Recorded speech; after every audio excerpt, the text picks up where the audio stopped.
ಸಿದ್ದರಾಮಯ್ಯನವರು ಅವ್ರ ಮೇಲೆ ಭಾರಿ ಒತ್ತಡ ಹಾಕಿ ಇವತ್ತು ಒಬ್ಬ ಹಿಂದುಳಿದ ನಾಯಕನ ಒಂದು ಬಕ್ರೀದ್ ದಿವಸ ಬಲಿ ಕೊಟ್ಟಿದ್ದಾರೆ. ಇದು ಭಾಳ ದೊಡ್ಡ ಕಾಂಗ್ರೆಸ್ಸಿಗೆ ಮುಂದಿನ ದಿವಸಗಳಲ್ಲಿ ಸಿದ್ದರಾಮಯ್ಯನವರ ಇವತ್ತೇನು ಬಕ್ರೀದ್ ದಿವಸನೇ ಅವರ ಬಲಿ ತೊಗೊಂಡಿದ್ದು ಮುಂದಿನ 28 ಚುನಾವಣೆಯಲ್ಲಿ ಕಾಂಗ್ರೆಸ್ಸು ಎಲ್ಲ ಹಿಂದುಳಿದ ದಲಿತ ಏನು ವರ್ಗಗಳದಾವೆ ಅವ್ರು ಕೂಡಿ ಕಾಂಗ್ರೆಸ್ಸನ್ನು ಬಲಿ ತೊಗೋತಾರೆ. ಇವತ್ತು ಸಿದ್ದರಾಮಯ್ಯನವರು ಭಾಳ ಅತಿರೇಕ ಮಾಡಿದ್ರು. ಈ ಮುಸ್ಲಿಂ ತುಷ್ಟೀಕರಣ ಅನ್ನೋಂಥದ್ದು ಅತಿ ಆಯ್ತು. ಮಮತಾ ಬ್ಯಾನರ್ಜಿ ಬಿಟ್ಟರೆ ಈ ದೇಶದಲ್ಲಿ ಸಿದ್ದರಾಮಯ್ಯ ಅತಿಯಾಗಿ ಇವತ್ತು ಮುಸ್ಲಿಮರನ್ನ ತುಷ್ಟೀಕರಣ ಮಾಡೋದು, ಹಿಂದುಳಿದವ್ರನ್ನೂ ನೋಡಲಿಲ್ಲ, ದಲಿತರನ್ನೂ ನೋಡಲಿಲ್ಲ ಮತ್ತು ದ್ವೇಷದ ರಾಜಕಾರಣ ಮಾಡಿದ್ರು. ಈ ಅವಧಿಯಲ್ಲಿ ನಾವೆಲ್ಲ ವಿಧಾನಸಭೆಯಲ್ಲಿ ಹೇಳಿದ್ದೆ, ಮೊದಲು ಸಿದ್ದರಾಮಯ್ಯನವರೇ ಮೊದಲಿನ ಸಿದ್ದರಾಮಯ್ಯ ನೀವು ಇಲ್ಲ ಅಂತ ಹೇಳಿ. ಅದರಿಂದ ಏನಾಯಿತು, ಎಲ್ಲರ ಅನುಕಂಪ ಕಳ್ಕೊಂಡ್ರು. ಇವತ್ತು ನೋಡ್ರಿ, ಒಬ್ಬ ಮುಸ್ಲಿಮರೇ ಒಂದು ಸಂಘಟನೆದವರೇ ಅವರ ಮುಖ್ಯಮಂತ್ರಿ ಹುದ್ದೆ ಅಂತ ಖಾಲಿ ಮಾಡಿಸಿದ್ದಕ್ಕೆ ಒಬ್ಬರ ಪ್ರತಿಭಟನೆ ಮಾಡ್ಯಾರ. ಒಬ್ಬ ಮೌಲ್ವಿ ಇವತ್ತೇನಾರೇ ಇದು ಕಾಂಗ್ರೆಸ್ ಮಾಡಿದ ತಪ್ಪತ್ತು ಹೇಳ್ಯಾರ.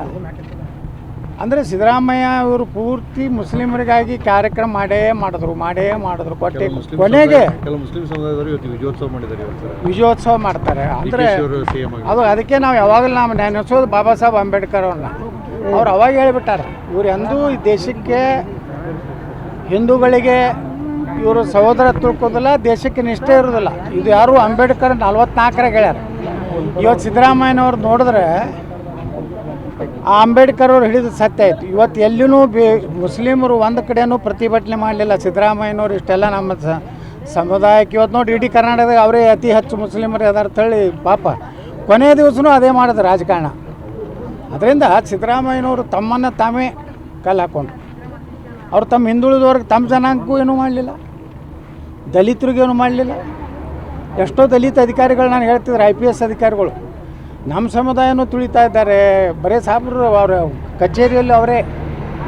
ಹೀಗಾಗಿ ಸಿದ್ದರಾಮಯ್ಯನವರು ಭಾಳ ದೊಡ್ಡ ಪಶ್ಚಾತ್ತಾಪ ಪಡಬೇಕಾಗ್ತದೆ. ಯಾಕಂದರೆ ಇವತ್ತು ಅವರು ಬಕ್ರೀದ್ ದಿವಸ ಬಲಿ ಕೊಟ್ಟಿದ್ದು ಇದು ಭಾಳ ಒಂದು ಕಪ್ಪು ದಿನ. ಸಿದ್ದರಾಮಯ್ಯನವರ ಕಪ್ಪು ದಿನ ಇವತ್ತು ಆಯಿತು. ಇದು ಯಡಿಯೂರಪ್ಪ ಸಿದ್ದರಾಮಯ್ಯ ಯುಗ ಅಂತ ಆಯಿತು. ಏನು ಮಕ್ಕಳು ಅವ್ರ ಶಕ್ತಿ ಸಾಮರ್ಥ್ಯದ ಮ್ಯಾಗ ಬೆಳಿಬೇಕು, ಇವ್ರ ಅಪ್ಪಗಳ ಮ್ಯಾಗ ಬೆಳೆಯುವಂಥ ಕೆಲಸ ಬಂದಾಗ್ಬಿಟ್ಟು. ಅದಕ್ಕೆ ಸಿದ್ದರಾಮಯ್ಯನವರು ಏನೇ ಇರಲಿ, ಅವ್ರು ಏನು ಕೆಟ್ಟ ಕೆಲಸ ಮಾಡಿದ್ರು ನಾವೊಬ್ಬ ರಾಜಕಾರಣಿಯಾಗಿ ಅವರ ಜೀವನ ಒಳ್ಳೆಯದಾಗಲಿ, ಅವ್ರು ಏನೇ ಇರಲಿ ಎಲ್ಲೆಲ್ಲೋ ಕೆಲವೊಂದು ಒಳ್ಳೆಯ ಕೆಲಸನೂ ಮಾಡಿರ್ತಾರೆ. ಬರೀ ಟೀಕೆನೂ ಮಾಡೋದು ಒಳ್ಳೆಯದಲ್ಲ, ಅದು ಒಳ್ಳೆಯ ರಾಜಕಾರಣಿ ಲಕ್ಷಣ ಅಲ್ಲ. ಸಿದ್ದರಾಮಯ್ಯನವರಿಗೆ ಶುಭ ವಿದಾಯ ಹೇಳ್ತೀವಿ. ಅದ್ರ ಒಂದು ಮಾತ್ರ 2026 ನಾವು ನೆನೆಸೋಬೇಕಪ್ಪ, ಏನಂದ್ರೆ ಎಲ್ಲ ಹಿಂದೂ ವಿರೋಧಿ ಮುಖ್ಯಮಂತ್ರಿಗಳ ಅಂತ್ಯ ಆಯಿತು.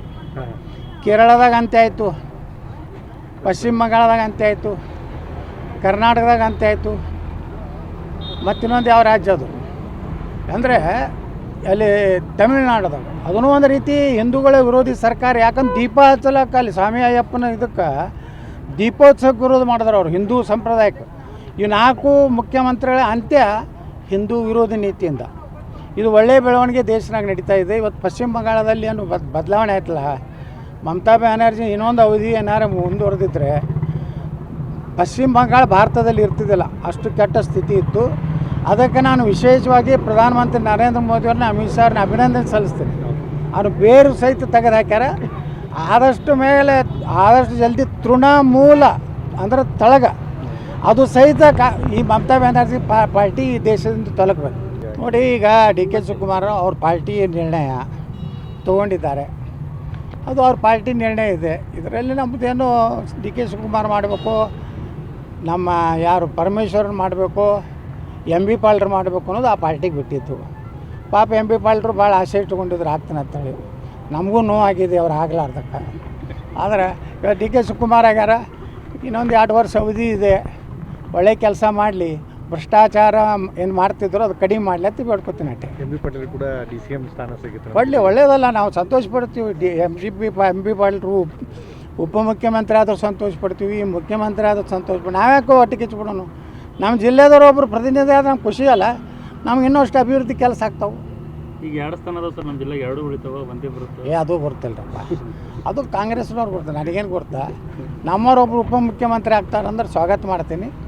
ಅವ್ರಿಗೂ ಒಳ್ಳೆಯ ಭವಿಷ್ಯತ್ತಂದ್ರೆ ಮುಂದೆ ಮುಖ್ಯಮಂತ್ರಿ ಆಗಲಿ. ಯಾರು ನಾವೇನು ಹೊಟ್ಟೆ ಕಿಚ್ಚು ಕೊಡುವಂಥ ವ್ಯಕ್ತಿ ಅಲ್ಲ ನಾವು. ಸಿದ್ದರಾಮಯ್ಯನವ್ರ ಬಗ್ಗೆ ಒಂದು ಸಮುದಾಯದಲ್ಲಿ ಪ್ರೀತಿ ಈಗ ಒಂದು ಇವತ್ತಾದರೂ ಆ ಸಮುದಾಯದಲ್ಲಿ ಸಿದ್ದರಾಮಯ್ಯನವರೇ ಯಾವುದೇ ರೀತಿಯ ಇದು ಇರಲಾರ್ದು, ವಿರೋಧ ಇರಲಾರ್ದಂಥ ನಾಯಕರು ಯಾರಪ್ಪ ಅಂದರೆ ಸಿದ್ದರಾಮಯ್ಯ. ಸಹಜವಾಗಿ ಆ ಸಮುದಾಯಕ್ಕೆ ನೋವಾಗೋದು ಸಹಜ, ಹಾಲಮತ ಸಮಾಜಕ್ಕೆ ನೋವಾಗ್ತದೆ.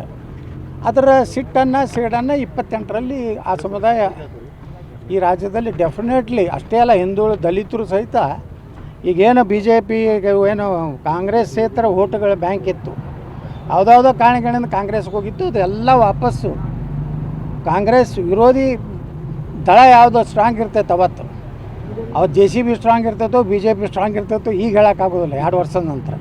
ಆದರೆ ಅದ್ರ ವಿರೋಧಿ ಅಲ್ಲೇ ಇದ್ದೇ ಇರ್ತದೆ. ಅವ್ರಿಗೆ ಲಾಭ ಆಗುತ್ತೆ, ಅವ್ರಿಗೆ ಲಾಭ 100% ಆಗ್ತದೆ. ಹಾಲಮತದವ್ರಿಗೆ ಒಂದು ರೀತಿ ಅಪಮಾನ ಆಗಿದೆ. ಯಾವುದೇ ಕಾರಣ ಇಲ್ಲಾರ್ದ ತೆಗೆದ್ರಲ್ಲ, ಸುಮ್ಮನೆ ಸಿದ್ದರಾಮಯ್ಯನವರು ಸಾಕಷ್ಟು ಸಲ ಹೇಳ್ಯಾರೆ ಯಾವುದೇ ಒಪ್ಪಂದಾಗಿಲ್ಲ, ನಾವೆಲ್ಲನೂ ಎಲ್ಲ 5 ವರ್ಷ ನಾನೇ ಮುಖ್ಯಮಂತ್ರಿ ಅಂದಾಗೂ ತೆಗೆದಾರಂದ್ರೆ. ಮತ್ತು ರಾಹುಲ್ ಗಾಂಧಿ ಜಿಗಿದು ಮಾತಾಡ್ತಾರೆ, ನಾ ಹಿಂದುಳಿದವ್ರು ದಲಿತರು ಕ್ರಿಕೆಟ್ನಾಗಿಲ್ಲ, ಹಿಂದುಳಿದವ್ರು ದಲಿತರು ಒಲಿಂಪಿಕ್ದಾಗಿಲ್ಲ, ಹಿಂದುಳಿದ ಚಂದ್ರಯಾನಕ್ಕೆ ಹೋಗಿಲ್ಲ.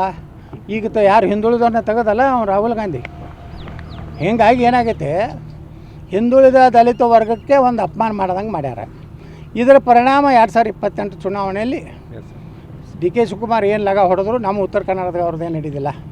ಅವ್ರದ್ದೇನು ನಡೀದು ಹಳ್ಳಿ ಮೈಸೂರು ಭಾಗದಾಗ, ಅಲ್ಲಿ ಅವರಿಗೆ ಕುಮಾರಸ್ವಾಮಿ ಅವರಿಗೆ ಟಗ್ ಆಫ್ ವಾರ್ ಆಗ್ತದೆ. ಉತ್ತರ ಕರ್ನಾಟಕದಾಗ ಕಾಂಗ್ರೆಸ್ ಇತರ ಪಕ್ಷಗಳು ಜಯ ಲಭಿಸ್ತದೆ.